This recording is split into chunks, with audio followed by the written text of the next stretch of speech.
Here's a question for you. When is the last time you can remember an England Test squad going out in a top flight match without either Owen Farrell or George Ford? Obviously, Owen Farrell has ended his international career, but now England are going to know what that feels like because George Ford has been ruled out of the tour to Japan and New Zealand through injury. An Achilles injury means he's taken medical advice and he will be staying home this summer. That is absolutely massive. Steve Borthwick has already said how disappointed he is. Sure, George Ford is as well. I suppose it presents opportunities and it throws up talking points, which is what I want to cover on this video. So thank you for watching. I'm Tim. This is Egg Chasers. Leave your thoughts down below. Who should be England's starting fly half? Marcus or Finn? Which are the Smiths? And who, if anyone, should England have as their third choice fly half? Should they take another fly half on tour?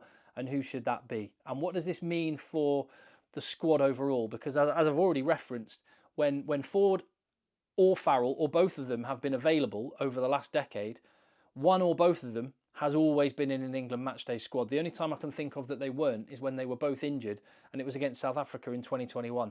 But, I mean, just look at the stats for George Ford. Owen Farrell's obviously racked up all the appearances he's got. George Ford has 100 appearances for England to his name, 68 of them starting in the 10 jersey. He's had a stellar career, 31 years of age, in his prime, and now he's been ruled out of some big matches. Those test matches down in New Zealand in particular will be box office, and he'll be gutted about that. When I heard that it was an Achilles injury, the first thing I thought was, that's what he injured in the Premiership final 2 years ago. Is it the same injury flaring up again? It's same injury, but it's on the other leg. So this is a fresh one, apparently. So it does beg the question then, who is going to be England's starting fly half? And the two contenders are the Smiths. Finn, the younger... I mean, it's not like Marcus Smith is old. He's only 25, but you've got some great talents there. And that's one of the things, when there's been all these debates over the years, and it happens all the time, doesn't it? It was the same with Danny Cipriani back in the day. And then for the last decade, Owen Farrell's had to have people saying, oh, George Ford should be starting. And then it was Marcus Smith should be starting. And we've had debates going into the World Cup, Smith, Ford, Farrell. And one thing I will point out that I see happens a lot is that the shiny new thing, the younger one tends to be, I think their potential means that people overinflate what they think of them. And I'm only saying that now because I don't want the same thing to happen to Finn Smith. Saw it happen with Marcus Smith when he was 21, people saying, get him in, he should be starting, get him in ahead of Farrell. And we kind of, when a player's talent is weighed and measured and they've been experienced for a while, we know what they can do.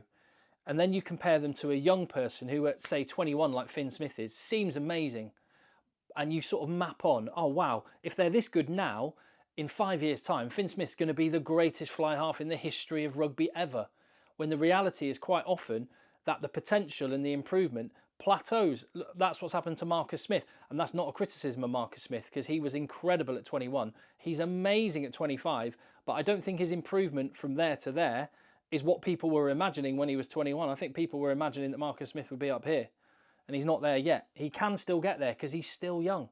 But this is kind of my general point is, I don't want to overhype Finn Smith. He is a fantastic fly half, and he reminds me more of Farrell and Sexton as a fly half because he's got that all-round game. And I really, really think Finn Smith's got a massively successful international career ahead of him, but he's only had 3 international starts, 33 minutes in total. He hasn't started an international match, and that is important. It takes a while to really get into international rugby.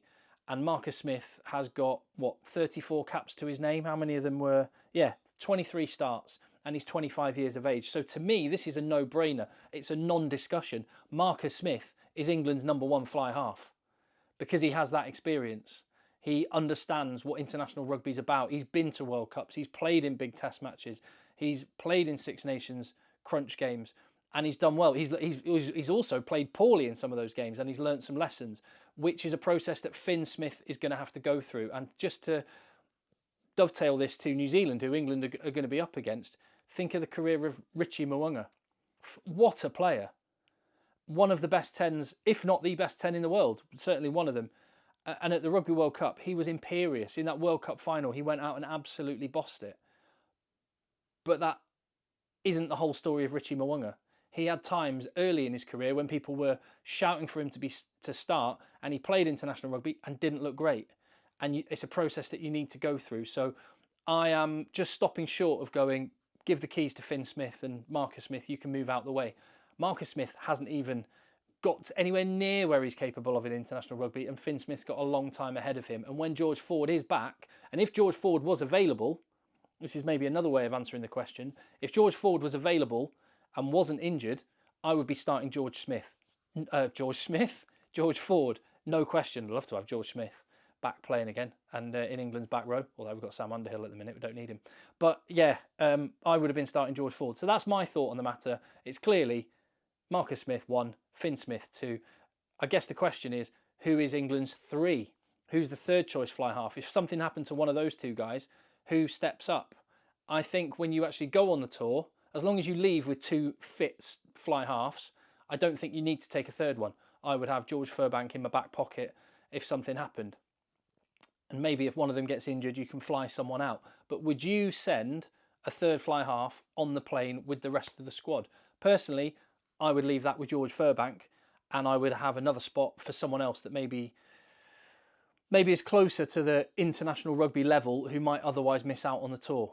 Because George Furbank did that in the Premiership final yesterday and looked really good. He has done it regularly. He's played 10 for England, and he didn't look great when he played for 10 back in the day, but there's lots of other reasons for that, and he was early in his career. But I believe he could do it as an auxiliary backup option now, if needed. And I think that's the best place for England. And currently the man in the squad has been Charlie Atkinson. Can't get a start at Gloucester, yet he's in the England squad. That has me scratching my head a little bit, I have to say. Clearly a very talented player, was very good at Wasps, a hot prospect, much like it was always Charlie Atkinson and Finn Smith, and there used to be debates about which one of those two is going to be the guy that rises up. Well, Finn Smith's just taken it away. Charlie Atkinson kind of hasn't moved on much from where he was. He's got a lot of potential, but I don't, personally on merit, I don't see why he's in the England squad currently. But then what do I know? Steve Borthwick has forgotten more about rugby than I will ever know, and you may disagree, so in which case tell me in the comments down below.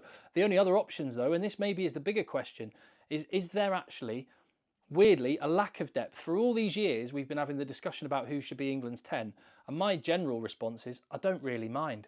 Owen Farrell's amazing, George Ford is amazing, Marcus Smith is amazing. Doesn't really matter who's 10. Now we've got Finn Smith on the scene, but actually under that, slightly soft underbelly when you go a few people deep, because there isn't an automatic next cab off the rank. Charlie Atkinson there in Steve Borthwick's mind is that guy. Orlando Bailey is behind Finn Russell at Bath and has kind of not pushed on in the way maybe we thought he would. He's still got a lot of time. The one that personally, if you wanted a third choice to go on the tour or to be around the England camp, I think the season Harvey Skinner has had merits it more than the other contenders. But I recognise there's a big gap between the guys that have already played for England at 10 and the guys that are waiting in the wings to try and get a spot. But personally, I would have gone for Harvey Skinner above Charlie Atkinson. And if there is a spot on tour for a third fly half to travel, I think Harvey Skinner's been quite underrated, and he's had a brilliant season for Exeter, and he's actually starting week in, week out. He's started basically every game for Exeter this season in the 10 jersey, and so that would be my choice. But as it is, I'd just go for Furbank as third choice. I'd love to know what you think. What I do think, just one final thing I'll throw in there, is I reckon now it makes, and this is a statement, but tell me if you agree or disagree, Henry Slade is now undroppable and is an automatic pick for England.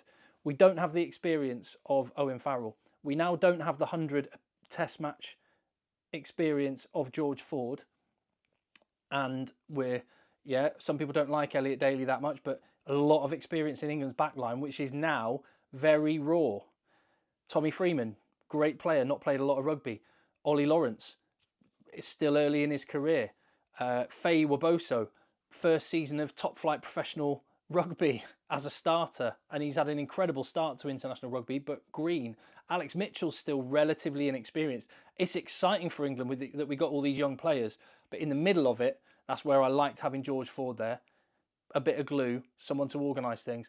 I think Henry Slade becomes that man in England's backline. Tell me what you think. Just one final little thought I'm throwing into the mix on this conversation about that man. Gutted that he's out, but there you go. We move. What's next? Comments down below. Give the video a thumbs up, and I'll see you on the next one.